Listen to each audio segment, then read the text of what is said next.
Hello everyone and I welcome you all on Career Glow and Career Glow is always happy to help you in your competitive exams।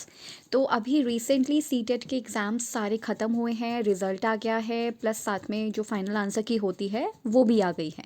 तो अब ज़रूरत ये है कि जो बच्चे या जो कैंडिडेट जो हैं वो सीटेट के एग्ज़ाम्स में रह गए या फिर उनका नहीं हो पाया या फिर उनके बहुत ज़्यादा ही कम मार्क्स आए, तो उनको क्या करने की ज़रूरत है। तो एक हम स्ट्रैटेजी प्लान करते हैं, ठीक है, क्योंकि अभी ये रिसेंटली ख़त्म हुआ है तो आपको अभी से ही जुट जाना चाहिए। सबसे इम्पॉर्टेंट चीज़ तो यही है। तो आज मैं आपको अपना जो क्या बोलते हैं इसको मार्क्स है वो भी शेयर करूँगी और मतलब ये कर ही दिया है, पर हम इसका ब्रेकअप समझेंगे कि क्या क्या चीज़ें हैं, क्या क्या किस किस चीज़ों में मेहनत करने की ज़रूरत है। तो पहली चीज़ तो आपको पता ही होगा कि ये मैंने एग्ज़ाम जो है वो जस्ट ऐसे ही दिया था और ज़्यादा कुछ पढ़ा नहीं था। मतलब यही है कि जो बेसिक चीज़ें होती हैं वही। और अभी तो जो प्रोफेशनल कोर्स है हमारे वो चल ही रहे हैं, तो वो भी कंप्लीट नहीं हुआ था कि उससे पहले ये वाला एग्ज़ाम हो गया, जैसे जैसे आपको यहाँ पे रिज़ल्ट दिखाई दे रहा है। तो अब नेक्स्ट सीटेट की स्ट्रैटेजी क्या रहेगी for those who wants to improve their marks, और जिनके कम आए हैं, जिनके बहुत ही ज़्यादा कम मार्क्स आए हैं या फिर जिनका पास या क्लियर नहीं हो पाया, तो उनके लिए स्ट्रैटेजी है जो कि बहुत बहुत बहुत ज़्यादा ज़रूरी है। तो सबसे इम्पॉर्टेंट चीज़ क्या है, तो पहले एक बार देख लेते हैं। तो आप जानते होंगे मेरा नाम पल्लवी वशिष्ठ है और ये करियर ग्लो मेरा चैनल है, यूट्यूब चैनल है, जिस पे मैं बहुत सारे जितने भी एग्ज़ाम्स देती हूँ वो सब डालती हूँ यहाँ पे। इवन जब मेरा यूपीएससी का एग्ज़ाम होगा या और भी कोई नेट वगैरह का एग्ज़ाम होगा तो वो मैं आपके साथ ज़रूर शेयर करूँगी। और दूसरी चीज़ ये है कि यहाँ पर हम बहुत चीज़ों को, जैसे पेडागोजी से रिलेटेड चीज़ों को पढ़ते हैं, ईवीएस से रिलेटेड चीज़ों को पढ़ते हैं, इंग्लिश से रिलेटेड चीज़ों को पढ़ते हैं। तो उसके लिए भी आप हमें फॉलो कर सकते हैं या फिर आप सब्सक्राइब कर सकते हैं। बस यही एक दो चीज़ें थी। तो अब शुरू करते हैं कि आप कैसे सीटेट के एग्ज़ाम को क्लियर कर सकते हो नेक्स्ट टाइम, वो भी फर्स्ट अटेम्प्ट में। ठीक है, तो देखो सबसे ज़्यादा ज़रूरी है यहाँ पे चाइल्ड पेडागोजी। देखो सारे ही जितने भी सेक्शंस हैं, मैं पहले आपको बता देती हूँ, जितने भी सेक्शंस हैं वो 30-30 के हैं। ठीक है, तभी ये जो बन रहा है वो क्या बन रहा है, 150। तो आप ना इनका ब्रेकअप कर दो। ब्रेकअप इन द सेंस कि आपको 150 मार्क्स चाहिए, मतलब 150 मार्क्स का ये एग्जामिनेशन है। डिपेंड करता है कि आपको कितने चाहिए। वैसे तो जितने आ जाएं उतने ही अच्छे हैं और बस आप क्वालिफाई कर लो। वैसे तो मेन ये होता है कि क्वालिफाइंग नेचर होता है कि 90 ले आए तो आपका क्वालिफाइड है। आप चाहे आप 110 लेकर आओ, 115 लाओ, 120 या जितने भी उससे ज़्यादा लेकर आओ, वो सब फिर एक चीज़ है कि हाँ आपकी मेहनत दिखाई देगी और कुछ नहीं। तो इसके अंदर क्या है, आप सबसे पहले शुरुआत करो चाइल्ड डेवलपमेंट एंड पेडागोजी से। जो भी प्राइमरी स्टेज का एग्जाम्स दे रहे हैं, फर्स्ट टू फिफ्थ क्लास, सबसे पहले आपको चाइल्ड डेवलपमेंट एंड पेडागोजी करने की ज़रूरत है। क्योंकि ये जो चाइल्ड डेवलपमेंट एंड पेडागोजी है ना, चाइल्ड डेवलपमेंट एंड पेडागोजी, ये जो पर्टिकुलर टॉपिक है ये आपको सबसे पहले उठाने की क्यों ज़रूरत है, मतलब मैं क्यों कह रही हूँ कि जब भी अभी रिज़ल्ट आया है तो आपको मार्च में ही लग जाना चाहिए। मैं ऐसा इसलिए कह रही हूँ क्योंकि ये जो चाइल्ड डेवलपमेंट है ना, ये आपके बेसिक्स बनाएगा। ये आपके बेसिक्स बनाएगा जो कि आपका DSSB में काम करेगा या आगे आने वाले KVS NVS एग्ज़ाम्स या जो स्टेट एग्ज़ाम्स होते हैं उनमें काम करेगा। तो उसके लिए आपको चाइल्ड डेवलपमेंट एंड पेडागोजी पढ़ने की बहुत ज़्यादा ज़रूरत है। तो मैं तो आप लोगों को यही सजेस्ट करूँगी कि चाहे कुछ हो जाए, आपने ये वाला जो टॉपिक है तो करके ही जाना है।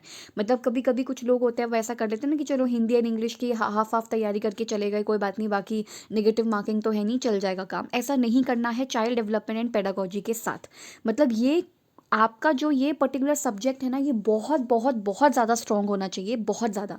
क्योंकि ये आपके यहाँ पर बेसिक्स अगर बन गए तो फिर आप आगे आने वाले जितने भी एग्ज़ाम्स हैं उसमें बहुत अच्छा स्कोर करोगे, चाहे वो DSSB के एग्ज़ाम्स हो, चाहे वो KVS और NVS के, या फिर जितने भी स्टेट लेवल है उनके एग्ज़ाम्स हैं जो भी टीचिंग में होते हैं। तो चाइल्ड डेवलपमेंट एंड पेडागोजी तो आपको बिल्कुल किसी भी तरीके से किसी भी हालत में नहीं छोड़ना है। एक चीज़ मैं आपको और बता देती हूँ कि child development and pedagogy CTET के हिसाब से अगर आप देखेंगे, सीटेट के हिसाब से देखेंगे तो बहुत ही मिनिमम टॉपिक्स हैं। मतलब थोड़े ही टॉपिक्स से ज़्यादा टॉपिक्स नहीं हैं। जो थ्योरी पे आपने फोकस करना है, पहले तो मैं आपको वो बता देती हूँ कि आपको सीटेट के लिए ओनली, अभी हम सीटेट की बात कर रहे हैं, सीटेट के लिए जिन थ्योरीज़ को आपको पढ़ना पड़ेगा वो है पियाजे की थ्योरी। पियाजे की थ्योरी बहुत इंपॉर्टेंट है, ठीक है। साथ में आपको कोलबर्ग की थ्योरी, कोलबर्ग की थ्योरी पढ़ना बहुत ज़रूरी है, वाइगॉट्स्की की थ्योरी पढ़ना बहुत ज़रूरी है।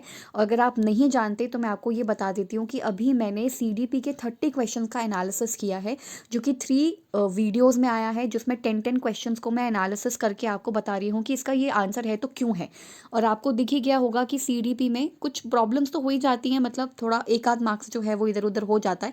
Otherwise I got 28 out of 30, तो 30 में से मेरे 28 मार्क्स आए हैं सीडीपी में। दैट इज़ आपको सीडीपी बहुत स्ट्रॉन्ग करनी पड़ेगी, ठीक है, स्ट्रॉन्ग करनी चाहिए। और दूसरी चीज़ है कि जो 2 मार्क्स कटे हैं इसका भी आपको बहुत ख्याल रखना है, या मैं भी इसका आगे बहुत ज़्यादा ख्याल रखने वाली हूँ कि ये हुआ तो क्यों हुआ, ऐसी क्या अंडरस्टैंडिंग रह गई थी मेरी कि जो ये 2 मार्क्स भी कट गए, ठीक है, तो इसके मार्क्स नहीं मिले, ये भी आपको समझना चाहिए। ये नहीं कि 20 आ गए, 30 आउट ऑफ तो बहुत अच्छे मार्क्स हैं, नहीं, ये 2 मार्क्स भी कहाँ डिडक्ट हो गए, क्योंकि अगर ये 2 मार्क्स ऐसे ही इसी टॉपिक में या इसी जो आप कह लो सेक्शन में कोई डाउट है, कोई प्रॉब्लम है, तो ये आपको DSSB में पीछे ले जाएगा बाकी सबसे, वहाँ पे तो पॉइंट से बच्चे रह जाते हैं, KVS में भी ऐसा ही होता है। तो इसलिए क्या ज़रूरी है कि ये आपके 2 मार्क्स भी नहीं आपको गंवाने, ठीक है। तो थ्योरी में मैंने आपको बताया कि पियाजे, कोलबर्ग, वाइगॉट्स्की का तीनों का थ्योरी पढ़ना बहुत ज़रूरी है। और मैंने आपको रिसेंटली अभी जो सीडीपी का एग्ज़ाम था उसमें मैंने आपको दिखाया भी था कि 2-2 मार्क्स हर थ्योरी से आए हैं। और सच बताएं तो पियाजे से तो 3 क्वेश्चंस आ रखे हैं पियाजे की थ्योरी से, ठीक है। अगर आपने नहीं देखा है तो आपको वो वीडियो जाके देखना चाहिए, क्योंकि उसमें बहुत सारे आपकी बेसिक्स और चीज़ें क्लियर होंगी। तो पियाजे, कोलबर्ग एंड वाइगॉट्स्की का थ्योरी तो आपको पढ़ के जाना ही जाना है, ठीक है। और सीडीपी का सबसे पहले आप कोशिश करो कि आप टॉपिक्स कंप्लीट करो, ठीक है, टॉपिक्स आपको कंप्लीट करने की ज़रूरत है। तो जैसे कि मैंने आपको सीडीपी का बताया कि थ्योरी में तो पियाजे, कोलबर्ग एंड वाइगॉट्स्की का थ्योरी बहुत ज़्यादा इंपॉर्टेंट है। इसके अलावा और भी बहुत सारे टॉपिक्स हैं, जैसे अगर मैं बात करूँ तो जेंडर, इसके ऊपर एक क्वेश्चन ज़रूर आता है, जेंडर है, सोशलाइजेशन इसके बारे में भी है। तो जेंडर है, सोशलाइजेशन है, पियाजे, कोलबर्ग, वाइगॉट्स्की है। और ऐसे करके चाइल्ड डेवलपमेंट के ऊपर काफ़ी सारे हैं कि डेवलपमेंट के क्या क्या जो आयाम हैं या क्या क्या डिमेंशंस हैं, वो डेवलपमेंट की क्या क्या प्रिंसिपल्स हैं, ग्रोथ एंड डेवलपमेंट में क्या डिफरेंस होता है, fine motor skills, gross motor skills, ये आपको पढ़ने पड़ेंगे, ठीक है।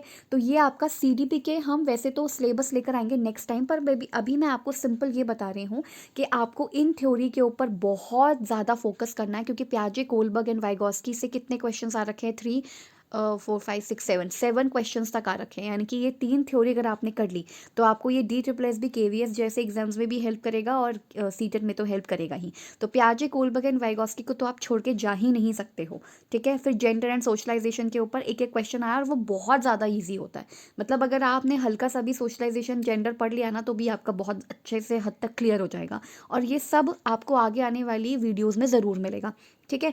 तो सबसे पहले तो मैंने आपको क्या बताया था, चाइल्ड डेवलपमेंट एंड पेडागोजी को तो आज ही से शुरू कर दो, ठीक है, आज ही से पढ़ना शुरू कर दो। और ये ऐसा टॉपिक है जो कभी ख़त्म ही नहीं होगा।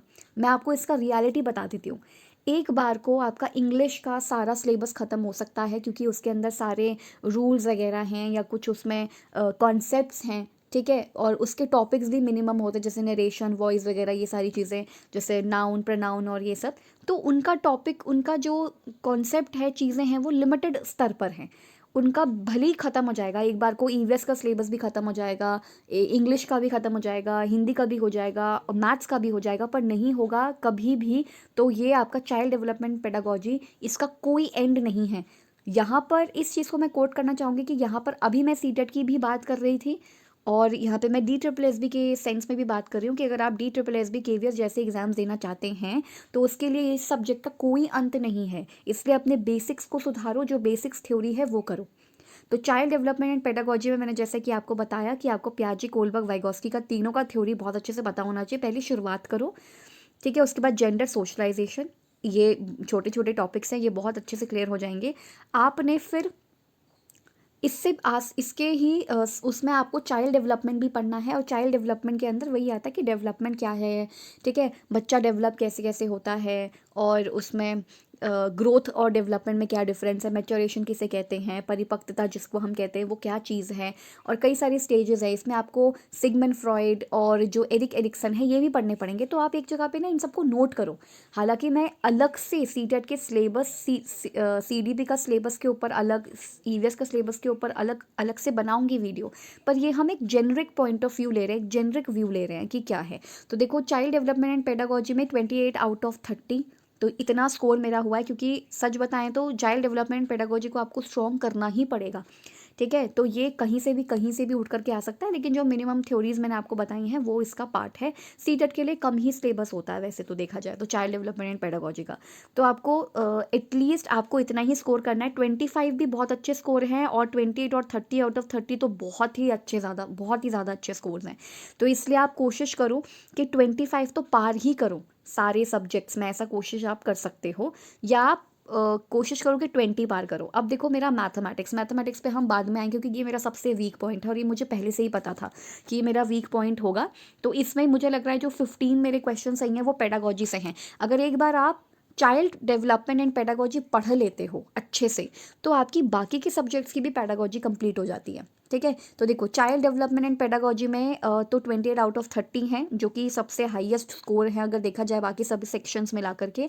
तो अब हम एक बार देखते हैं ईवीएस के बारे में। ठीक है, अब ईवीएस में क्या चीज़ है। ईवीएस के लिए आपको तीनों third, fourth and fifth class की ईवीएस पढ़नी ही पड़ेगी। ठीक है, तो इसके अंदर क्या है, मैंने कुछ प्लेलिस्ट बना रखी हैं। इसका एक प्लेलिस्ट होगा, ठीक है, इसका भी एक प्लेलिस्ट होगा, एंड थर्ड के लिए कोई प्लेलिस्ट नहीं है। लेकिन मैं आपसे कहूँगी कि आप फिफ्थ से ही शुरू करो सबसे पहले। मैंने भी जब शुरू किया था पढ़ना तो मैंने फिफ्थ क्लास से ही शुरू किया था। रीज़न, क्योंकि वो थोड़ी बाकी के कंपैरिजन में बड़ी क्लास है। और आप ये नोटिस करोगे कि जब मैं अभी ईवीएस के क्वेश्चंस कराऊंगी ना, मतलब मैं अभी जब वीडियोस आएंगे तो आप उसमें देखना, आप मुझे बहुत बार ये बोलते हुए देखोगे कि ये फिफ्थ क्लास का है, ये फिफ्थ क्लास के क्वेश्चन से आए, ये फिफ्थ क्लास की ईवीएस से आए। दैट इज़, ये वाली ज़्यादा इंपॉर्टेंट है। मतलब इंपॉर्टेंट तो सभी है, लेकिन सबसे पहले अगर आप अपने इंटरेस्ट को बिल्ड करना चाहते हो ईवीएस में, तो सबसे पहले शुरुआत आप ईवीएस की फिफ्थ क्लास से करो। सबका ही एक ही जैसा ही नाम है, looking around looking around looking around, और ये ईवीएस की ही बुक है। तो आपको फिफ्थ, फोर्थ एंड थर्ड का अगर आपने ईवीएस कर लिया, आपके 15 मार्क्स एकदम पक्के हो जाएंगे। मतलब 15 मार्क्स आपसे फिर वो कोई नहीं छीन सकता, वो आसान ही होंगे। ठीक है, और कई बार जैसे जो एक ही क्वेश्चन के दो दो ऑप्शंस भी हो जाते हैं, तो उस वजह से आंसर की में थोड़े से चेंजेस आते हैं। अदरवाइज ये 15 मार्क्स आपसे तो कोई नहीं छीन सकता है। ठीक है, दूसरी चीज़, अगर कटेंगे तो भी वो उन सब चीज़ों में कटेंगे जैसे न्यूमेरिकल्स होते हैं। जैसे अभी आएंगे ना वीडियोस आएंगी ईवीएस के ऊपर, तो आपको पता चल जाएगा कि मैं किन न्यूमेरिकल्स की बात कर रही हूँ।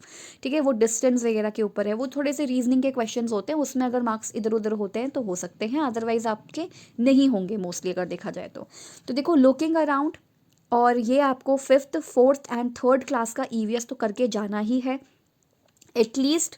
इसमें मतलब ऐसे 24, 27, 24 समथिंग कुछ चैप्टर्स हैं। मतलब चैप्टर्स का वैसे तो बहुत ज़्यादा, लेकिन आपको पता ही होगा कि छोटे बच्चों के लिए कितने ही बड़े चैप्टर्स बनाएंगे। कम से कम 9 पेजेस, 6 पेजेस, 12 पेजेस में, हद से हद 12-13 पेजेस में चैप्टर एंड है, जिसमें कई सारी एक्टिविटीज़ हैं, कई सारे फोटोज़ हैं। तो आप समझ लो कि उनका कंटेंट 1-2 पेजेस का निकलेगा, पर निकलेगा ज़रूर। ठीक है, तो आपने हर चैप्टर को पढ़ना, किसी भी चैप्टर को छोड़ना नहीं है। ये हम ईवीएस की बात कर रहे हैं। तो अभी तक हमने क्या देखा, सीडीपी के उसमें सेक्शन में चाइल्ड डेवलपमेंट एंड पेडागोजी में, तो जो मैंने आपको थ्योरीज बताई हैं इनको तो अच्छे से करना है। आपको एक जेनरिक बेसिक समझ होनी चाहिए, फिर आप आराम से क्वेश्चंस कर सकते हो। ठीक है, और आप एनालिसिस ज़रूर देखो। आप एक काम करो, कुछ भी अगर आप सोच रहे हो कि एक बार मैं ऐसा करता हूँ या ऐसा करती हूँ कि मैं तैयारी शुरू करती हूँ, तो उससे पहले आप एनालिसिस देख लो एक बार।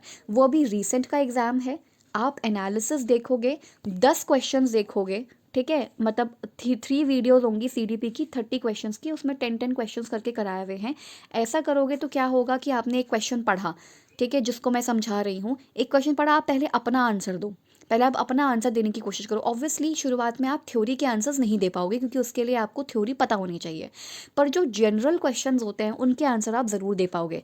अगर अभी भी आप तैयारी नहीं करते और सीधा चले जाते हो सीटेट का एग्ज़ाम देने के लिए, तो तब भी मैं कहती हूँ कि हद से हद आपके 15 तो कहीं नहीं गए।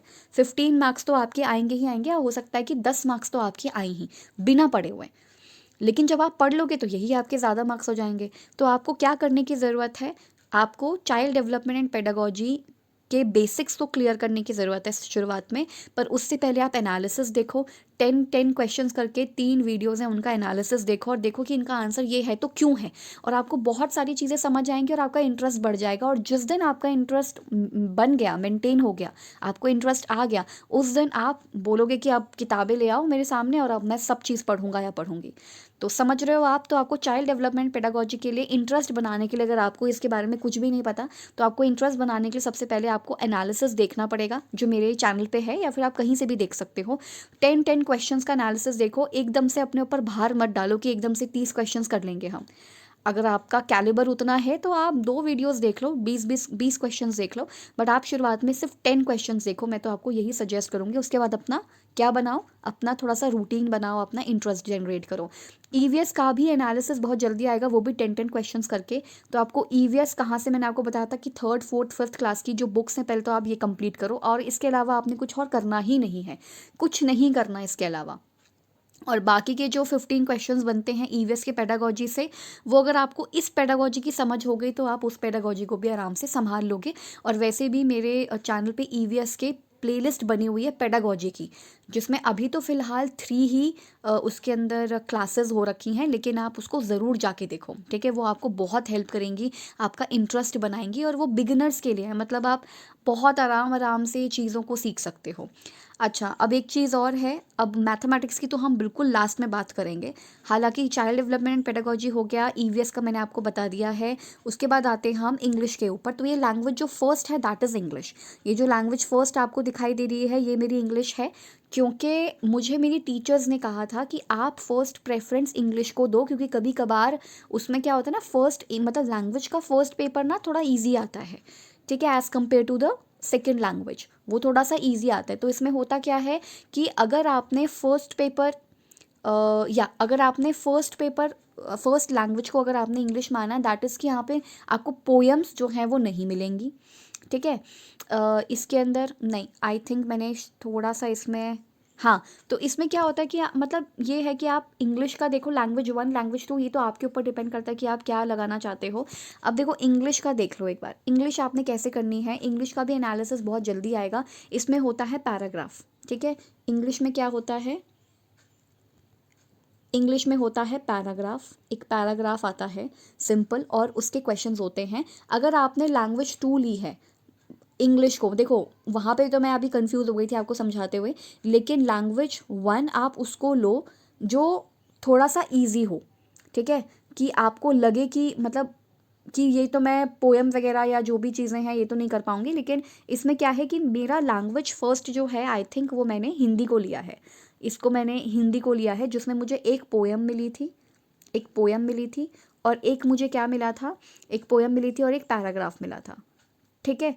और उसके बाद लैंग्वेज 2 में मैंने क्या लिया था, लैंग्वेज 2 में मैंने लिया था इंग्लिश, और इंग्लिश में आपको 2 पैराग्राफ्स मिलते हैं और उसके अकॉर्डिंगली आप क्वेश्चन सॉल्व करते हो। तो इसमें क्या है, इंग्लिश के लिए आपको कैसे क्या क्या करना है, आपने पैराग्राफ्स की प्रैक्टिस करनी है।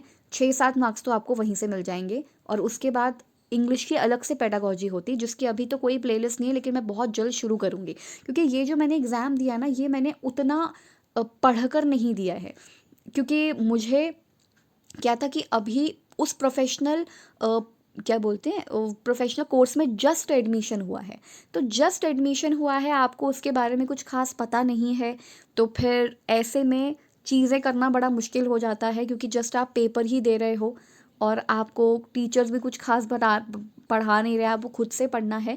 तो खुद की मेहनत से अगर आप 110 लेकर के आ रहे हो, जिन सब्जेक्ट्स के बारे में आप बहुत कम जानते हो, तो मेरे अकॉर्डिंग तो आप बिल्कुल ठीक डायरेक्शन में जा रहे हो। तो आपने क्या करना है, सिंपली अब दोबारा से जो सीटेट होगा वो तो मैं ज़रूर देना है, और उसमें आप मेरे मार्क्स देखोगे ना, तो आपको इम्प्रूव्ड वर्जन ही दिखेगा उन मार्क्स का। क्यों?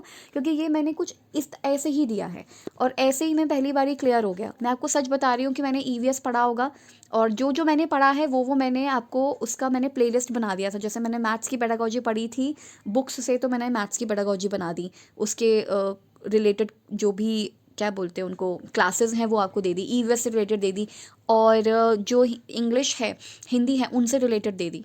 तो तो जब आप सोचो कि इतना कम पढ़ कर के इतने अच्छे मार्क्स आ रहे हैं, तो जब हम बहुत अच्छे से मैथ्स भी पढ़ेंगे, बहुत अच्छे से जब हम इंग्लिश हिंदी सब कुछ पढ़ेंगे, तब क्या होगा।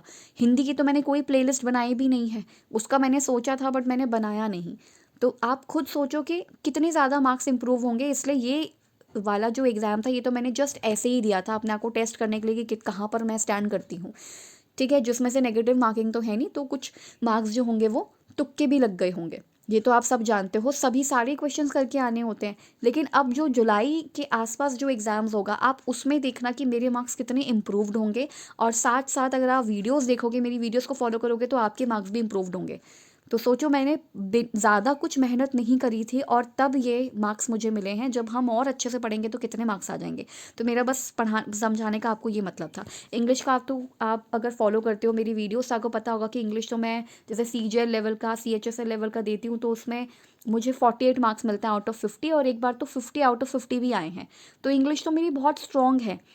पर जब पेडागोजी आ जाती है साथ में, मतलब एक होता है ना कि आपके ग्रामर पोर्शन बहुत अच्छा है, लेकिन यहाँ पे एक पेडागोजी भी थी। तो ये सारे सब्जेक्ट्स मेरे लिए बहुत न्यू हैं, क्योंकि जब आप किसी प्रोफेशनल कोर्स में वो लेते हो, एक एडमिशन लेते हो, तो आपको उसका इंट्रोडक्शन कुछ खास मिलता नहीं है। लोगों ने बोल दिया ये कर लो, ये अच्छा है, बस आपको उतना ही पता होता है। लेकिन धीरे धीरे आपकी उस सब्जेक्ट के प्रति समझ बनती है। तो इसलिए मैंने अपने बाकी लोगों से बोला कि देखो इतने आए, उन्होंने बोला ये तो बहुत अच्छी है, बहुत अच्छे स्कोर्स हैं, 20 मार्क्स ज़्यादा हैं एटलीस्ट, मतलब जैसे 90 चाहिए होते तो 20 मार्क्स तो ज़्यादा हैं ही। तो बस ये है कि अगर आपको स्कोर इंप्रूव करना है तो आप आगे कर सकते हो, जो कि मैं ज़रूर करूँगी। और साथ साथ मैं अपने चैनल पे भी वीडियोस डालूंगी। तो हम चाइल्ड डेवलपमेंट एंड पेडागोजी का बहुत अच्छे से करेंगे, बहुत अच्छे से पढ़ेंगे। EVS का थोड़ा प्लेलिस्ट बना हुआ है ऑलरेडी, कुछ चीज़ें और ऐड करनी है उसमें। फिर इंग्लिश, हिंदी एंड मैथ्स को भी लेकर आएंगे। तो ये आप मतलब ये आप मेरे जो सब्जेक्ट्स हैं उनका ब्रेकअप देख सकते हो कि किस में कितने कितने मार्क्स मिले हैं। लेकिन जब मैं जुलाई वाला पेपर दूंगी तो आप उसमें देखना कि आपको आपको उसमें मेरी बहुत इंप्रूव्ड मार्क्स दिखेंगे। और मैं चाहती हूँ कि मैं आपको गाइड करूँ, क्योंकि मैं ये पेपर दे चुकी हूँ। तो जितनी जितनी मेरी इन टॉपिक्स के ऊपर समझ बनती जा रही है, उस बेसिस पर मैंने आपको क्या करवाए हैं, कुछ एनालिसिस करवाए तो आपको ज़रूर देखने चाहिए हैं। और बाकी मैंने आपको EVS के बारे में ये सब बताया। धीरे धीरे हम नेक्स्ट क्लास में या नेक्स्ट जो वीडियो होगी उसके अंदर हम मैथ्स के बारे में, इंग्लिश के बारे में भी पढ़ेंगे। बट मेरा ये बताने का मोटिव यहाँ पर आज ये था कि आपको मेरे मार्क्स पता चल सकें, कि ज़्यादा कुछ ना किए हुए भी आपको 110 अगर मिल रहे हैं 150 में से, तो वो बहुत अच्छे मार्क्स हैं उस अकॉर्डिंग। जबकि आपने उतना कुछ पढ़ा नहीं है, आप केवल अभी फर्स्ट ईयर में ही हो। जब आप फर्स्ट ईयर में हो तो आपके तब इतने आ गए हैं। बहुत बच्चों के तो बहुत कम मार्क्स आए हैं, ठीक है। बहुत बच्चों के, जो मेरे कुछ लोग हैं जिनको मैं जानती हूँ, उनके तो बहुत ज़्यादा कम मार्क्स आए हैं। तो जब आप फर्स्ट ईयर में हो या आपने जस्ट अभी एडमिशन लिया और तब आपके इतने मार्क्स आ जाएँ, तो आपको लगेगा कि यार ठीक है, बहुत अच्छे स्कोर्स हैं ये। लेकिन जैसे आपका सेकेंड ईयर कंप्लीट होगा, आपकी और समझ बेहतर हो जाएगी उन बुक्स के साथ, उन एग्ज़ाम्स के साथ। तो आप देखो कि स्कोर तो 125 या 130 तो से तो कहीं नहीं गया। तो फर्स्ट ईयर में होकर के ये मार्क्स लेकर आना एक अपने आप में छोटी सी भले ही पर अचीवमेंट और मोटिवेशन है।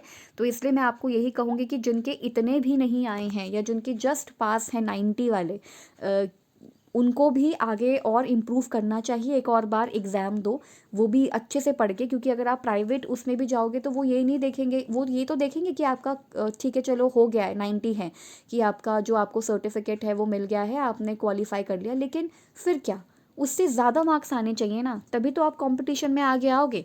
हालांकि जो गवर्नमेंट एग्ज़ाम्स के लिए अगर आप प्रिपेयर कर रहे हो तो उसमें 90 भी इनफ है कि ठीक है आपने एटलीस्ट क्वालिफाई तो कर लिया।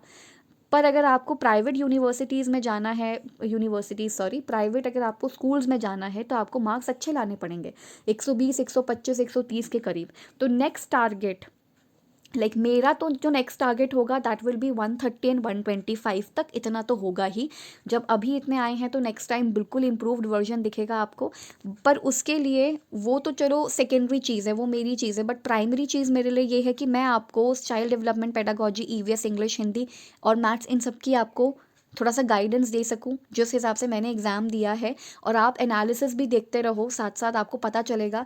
और हमेशा जब भी आप इस एग्ज़ाम को देने जा रहे हो, उससे पहले एटलीस्ट, लोग कहते हैं कि 10-10 प्रीवियस ईयर करके जाओ, कोई ज़रूरत नहीं है। आपने अगर 5 भी पेपर लगा लिए तो भी वो बहुत बड़ा अचीवमेंट है कि आप 5 एग्ज़ाम्स मतलब 5 पेपर लगाओ प्रीवियस ईयर, और आप 2023 के लगाना। जैसे आप 2000 अभी अगर जुलाई में एग्ज़ाम होगा तो आप 2023 के जो अभी हुए हैं रिसेंटली फरवरी मार्च के, तो आप उसका लगाओ, सॉरी मार्च नहीं, फरवरी एंड जनवरी का लगाओ। 5 बहुत है। अब आप खुद सोचो 5 में आपको एटलीस्ट CDP के 30 क्वेश्चंस की कितनी बार प्रैक्टिस हो जाएगी। ठीक है, सिर्फ 5 लगाओ, लेकिन वो ऐसे वेगली नहीं लगाने कि चलो ठीक है हमने टिक कर दिया, टिक कर दिया, टिक कर दिया। आपको पता है मैं कैसे पेपर देती थी जब मैं सीटेट का एग्ज़ाम देती थी ना घर में, मतलब जब मैं ऐसे प्रैक्टिस करती थी मॉक टेस्ट की, हम मॉक टेस्ट की बात कर रहे हैं, तो जब मैं मॉक टेस्ट देती थी तो मैं नेगेटिव मार्किंग को ध्यान में रख के देती थी, सच बता रही हूँ मैं आपको। और तब मेरे आते थे 105 105 कुछ या 100 मार्क्स तक आ जाते थे, मतलब 100 एंड 105 तक आ जाते थे। तो मैं क्या करती थी कि मैं ये एग्ज़ाम देती थी लेकिन ये सोच करके कि नेगेटिव मार्किंग है, सो दैट ऐसा ना हो कि तुक्के में एक बार ज़्यादा तुक्का अच्छा लग गया, एक बार कम तुक्का अच्छा लग गया तो ख़राब हो जाएंगे। इससे बेटर है कि आप केवल वही करो जितने कि आपको आते हैं। तो मैंने ये सोच के एग्ज़ाम दिया था, लेकिन जब मैं एक्चुअल एग्ज़ाम देने गई थी तो उसमें तो सारे क्वेश्चंस करने थे।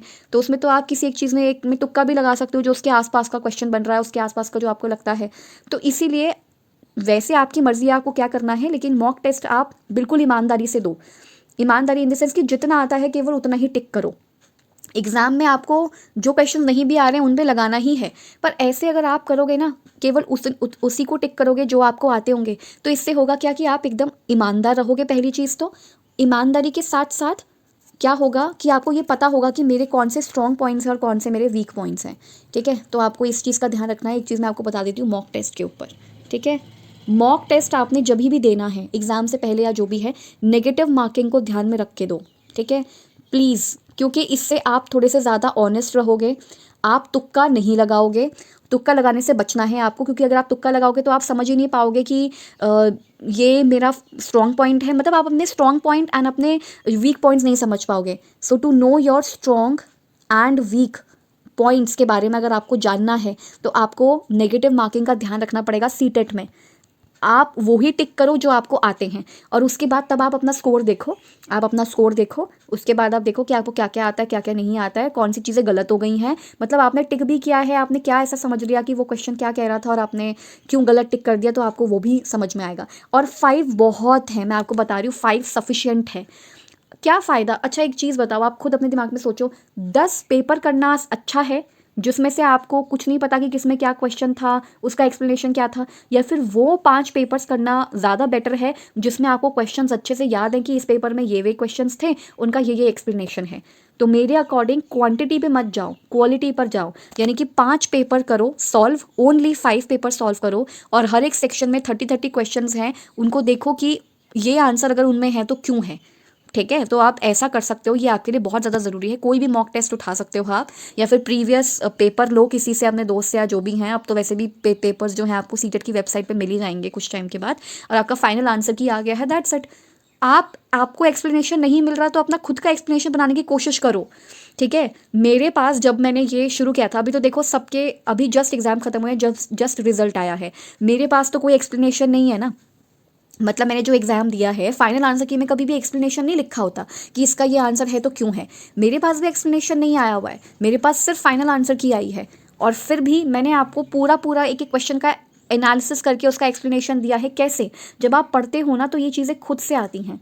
दूसरों के ऊपर डिपेंडेंट कम रहो और अपने ऊपर डिपेंडेंट ज़्यादा रहो। Try to find out the exact reason of the question, कि उस ऑप्शन का या उस क्वेश्चन का रीज़न क्या था, क्यों इस पर ये टिक किया, क्यों बोर्ड ने फाइनल आंसर की में इस चीज़ को माना है। That is what is more important, ये ज़्यादा इंपॉर्टेंट है। और अगर आपके अपने शुरुआती स्टेज पे हो तो आप किसी से हेल्प ले सकते हो, जैसे आप एनालिसिस देख सकते हो, गाइडेंस ले सकते हो, वीडियोस देख सकते हो, ये करो। लेकिन जैसे जैसे आप उन सब चीज़ों को समझते या पढ़ते चले जाओगे तो आप अपने आप रीज़न खुद बनाओ कि इसके पीछे ये रीज़न हो सकता है, लेकिन वो रीज़न अच्छा होना चाहिए, वो रीज़न वैसा होना चाहिए, रैशनल होना चाहिए, ये वेग रीज़न नहीं होना चाहिए कि ऐसा है तो इसलिए। ठीक है, तो मेरे अकॉर्डिंग तो आपको क्या क्या चीज़ें करनी चाहिए मैं एक लास्ट हाईलाइट कर देती हूँ कि पहली चीज़ तो ये जो एग्जामिनेशन है इसमें 110 भी बहुत कम मार्क्स हैं। हालांकि एक अभी मेरा फर्स्ट ईयर है तो इसलिए 110 भी बहुत ठीक लगे मुझे, इतने ख़राब भी मार्क्स नहीं हैं। पहले अटैम्प्ट में, इससे पहले मैंने कभी भी सीटेट नहीं दिया था, दिया होता तो आपको पेपर एनालिसिस में ज़रूर मिलता, पर क्योंकि मैंने नहीं दिया है तो इसलिए कोई मेरे पास ऐसा एग्ज़ाम नहीं है। तो 110 क्वेश्चन 110 मार्क्स आना अपने आप में छोटी ही भले ही एक मोटिवेशन वाली अचीवमेंट है, ठीक है, अच्छा है।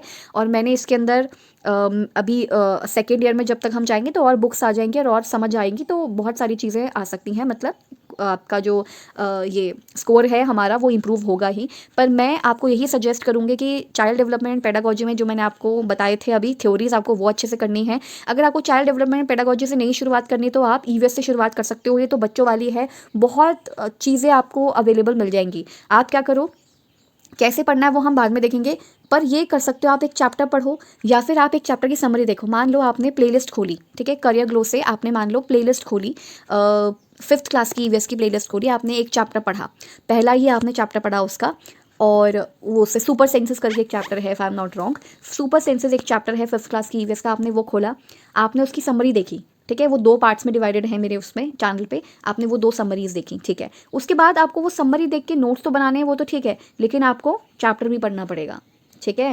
एट टाइम्स आपको मेहनत करनी पड़ती है। ज़रूरी नहीं है कि हर चीज़ जो यहाँ पर दिख रही है बस उतना ही कर लो, आप चैप्टर भी पढ़ो। चैप्टर पढ़ने से क्या होता है, आप जब सुनते हो ना तो वो सुना हुआ तो ध्यान में रहता है, ठीक है, लेकिन आप जब उनको पढ़ते हो तो आपके दिमाग में वो चीज़ें रहती हैं, तो पढ़ो भी साथ में। ये नहीं कि वीडियोस देख के चले गए, वो तो एक अच्छी चीज़ है, शॉर्ट उसके लिए तो ठीक है, लेकिन अगर आपको दिमाग में ठहराना है, खुद के अपने नोट्स बनाने हैं, तो आपको चैप्टर पढ़ना पड़ेगा। तो मैं क्या करती थी, पहले एक सिंगल चैप्टर पढ़ती थी, उसके नोट बनाती थी, फिर वीडियो बनाती थी, फिर एक और चैप्टर, फिर उसके नोट्स, फिर उसका वीडियो। ऐसे करके मेरी बहुत अच्छे से क्या बोलते हैं आपको, मेरी बहुत अच्छे से उस टॉपिक के ऊपर समझ हो गई। फिर जैसे ये खत्म हुआ, फिर मैंने 4th खत्म किया, उसके बाद मैंने 3rd खत्म किया। हालांकि 3rd मैंने अभी प्लेलिस्ट एज अ मतलब क्लास बना करके डाली नहीं है, बट 5th एंड 4th हैं उसके अंदर। तो आप जाके सबसे पहले इसी से शुरुआत करो, या फिर खुद से भी आप, आजकल तो बहुत सारे प्लेटफॉर्म्स आ चुके हैं, डाउनलोड करके पढ़ सकते हो। बुक नहीं लेकर आना चाहते तो पढ़ लो, और अपने नोट्स खुद से बनाओ भाई। दूसरे के ऊपर डिपेंडेंट मत रहो कि उसके नोट्स ले लेंगे, उन टीचर के नोट्स ले लेंगे, इस कैंडिडेट के नोट्स ले लेंगे, नहीं, आप अपने खुद के बनाओ। आप अगर एक इंडिविजुअल हो और बहुत ही क्वालिटी है आपके अंदर, आप एक डिफरेंट इंडिविजुअल हो, है ना, हम सब डिफरेंट होते हैं ना, हमारे अंदर डिफरेंसेस हैं, इंडिविजुअल डिफरेंसेस हैं। तो मेरे लिए जो काम किया, ज़रूरी नहीं है कि वो चीज़ आपके लिए भी काम करे। अब आप खुद देखो, मेरे मैथ्स में कितने खराब मार्क्स आए, 16, सिर्फ 16 मार्क्स आई हूँ मैं मैथ्स में। क्यों? क्योंकि मेरा मैथ्स हमेशा से खराब है, और मैंने अपनी पहले भी वीडियोज़ में बोला हुआ है कि मैथ्स की वजह से मेरा पेपर रह जाता है, अदरवाइज तो मैं 2-3 गवर्नमेंट एग्जाम्स तो क्लियर कर ही लेती। क्यों? क्योंकि मेरा जो रीजनिंग है वो अच्छा है। ज़रूरी नहीं है कि जिनका मैथ्स, वैसे तो जिनका मैथ्स अच्छा उनका रीजनिंग अच्छा होता है, लेकिन मेरे को रीजनिंग में बहुत इंटरेस्ट था बचपन से ही, बचपन से ही इंटरेस्ट था। लाइक 8th 9th में जब मेरी दीदी भी करते थे ये गवर्नमेंट एग्जाम की तैयारी, तभी से ही मेरे को रीजनिंग में वो, मैं देखती थी उनको, अच्छा इसका ये आंसर होगा, इनका ये आंसर होगा, तो मुझे आदत है वो चीज़ की। तो रीजनिंग अच्छी है। जीएस मुझे बहुत अच्छा लगता है ऑब्वियसली, क्योंकि मेरा बैकग्राउंड ही पॉलिटिकल साइंस और इन सब का रहा है। फिर मैं ट्यूशन्स एज अ ट्यूटर भी काम करती हूँ यहाँ पे, तो जीएस बहुत अच्छा लगता है मुझे। एसएसटी एंड 12th क्लास को पढ़ाना, 11th एंड 12th को, जो भी ह्यूमैनिटीज़ के सब्जेक्ट्स होते हैं, और साथ में फिर ईवीएस भी, मेरे को साइंस भी बहुत अच्छी लगती है, बायोलॉजी की कुछ प्लेलिस्ट भी बनी हुई है मेरे उसमें करियर ग्लो पे। तो फिर बचा ही क्या है, हिंदी और इंग्लिश में भी वैसे भी आपको पता है कि इंग्लिश को तो इंप्रूव करने के लिए मैं सीजीएल सीएचएसएल के एग्जाम देती रहती हूँ, जिसमें बहुत बहुत अच्छे अच्छे स्कोर्स आते हैं मेरे। तो कहने का मतलब है कि बस मैथ्स के अंदर ही मेहनत करनी है। तो जो मेरे लिए काम करेगी ट्रिक या चीज़ें, वो आप ज़रूरी नहीं कि आपके लिए भी काम करे। इसलिए अपना इंडिविजुअल खुद के नोट्स बनाओ भाई, अपनी खुद की स्ट्रैटेजी बनाओ, ठीक है। और लेकिन इंटरेस्ट बिल्ड करना है तो ईवीएस से शुरू कर लो। और चाइल्ड डेवलपमेंट एंड पेडागोजी बहुत प्यारा सा सब्जेक्ट है, तो आप अगर पढ़ोगे ना तो ऐसा लगेगा कि आप कथा या कहानी सुन रहे हो, आपको बहुत अच्छा लगेगा, आप अपनी लाइफ से भी रिलेट कर पाओगे। सो अभी के लिए तो मैं अपना वीडियो जो है एंड कर रही हूँ, ठीक है। पर ये है कि अभी शुरुआत में मुझे लगता है कि 110 इतने ख़राब मार्क्स नहीं हैं, अच्छे मार्क्स हैं, लेकिन मैं चाहती थी कि मैं इसको इंप्रूव करूँ, तो मैं नेक्स्ट टाइम दोबारा एग्जाम दूंगी ऑब्वियसली इसको इंप्रूव करने के लिए, और आप इसका ज़रूर इंप्रूव वर्जन देखोगे। क्योंकि आप अपने आप को हमेशा एक जगह पे स्थिर या कांस्टेंट नहीं रख सकते, आपको एट टाइम्स अपने आप को चेंजेस लाने होंगे, डायनामिक बनाना होगा, स्टैटिक नहीं। आप एक स्टैटिक बीइंग नहीं हो, आप स्टैटिक नहीं हो, आपको चेंजेस लाने पड़ेंगे। तो अब मिलते हैं हम अपने नेक्स्ट वीडियो में। ये तो जस्ट एक स्ट्रैटेजी बेस्ड वीडियो था, या मार्क्स मुझे बताने थे आप लोग को, आपके साथ शेयर करना था। बाकी अगर आपको यहाँ से कुछ भी समझ आए तो आप ज़रूर उसको अपनी लाइफ में अमल कर सकते हो, या फिर आपको कुछ गाइडेंस चाहिए हो, कुछ भी, तो आप कमेंट में लिख सकते हो। मतलब मैं उन लोगों की भी हेल्प करूँगी। ऑब्वियसली मेरे से ज़्यादा मार्क्स लाने वाले भी बहुत सारे लोग हैं, ठीक है, मेरे से ज़्यादा मार्क्स भी लाने वाले बहुत सारे, और हो सकता है कि आप में से कोई एक ऐसा हो जो मेरी वीडियो देख रहा हो और उसकी मुझसे ज़्यादा मार्क्स आई हो, बिल्कुल हो सकता है, बिल्कुल हो सकता है। और हो सकता है कि आप फर्स्ट ईयर में भी हो, पर मेरे पास और भी चीज़ें होती हैं, इसलिए भी मैं ध्यान नहीं दे पाई। मैं ट्यूटर हूँ, उसमें भी मुझे टाइम जाता है, और वीडियोस बनाने में और कंटेंट राइट करने में भी बहुत टाइम जाता है, इसीलिए हो सकता है कि मैं इन चीज़ों में रह गई, या फिर मैंने उस अच्छे से उस तरह से पढ़ा नहीं, या मैंने सेकेंड ईयर की अभी तक बुक्स नहीं पढ़ी, तो मे बी ये भी रीजंस हो सकते हैं। बाकी मेरा ये बिल्कुल ऑनेस्ट रिव्यू था, ठीक है। और बस मैं आपसे ये कहूँगी कि जिनके जिनके बिल्कुल ही ख़राब मार्क्स हैं, या फिर जिनके मार्क्स 90 से अबव नहीं आए, या जिनके 90 से भी कम है, जो क्लियर नहीं कर पाए, उनको मैं ज़रूर गाइड कर सकती हूँ कि आप कैसे पढ़ सकते हो, कैसे मेहनत कर सकते हो। उसके लिए आपको कमेंट करना होगा, तो आप ज़रूर कमेंट करें। और फिर अगर देखते हैं जुलाई में हम बहुत अच्छा स्कोर लेकर आ सकते हैं अगर पेपर्स होते हैं तो मिलते हैं हम अपनी नेक्स्ट वीडियो में। Till then keep learning, keep discerning and keep watching my videos and stay safe. God bless you, all the very best आपके फ्यूचर के लिए, एंड बाय बाय।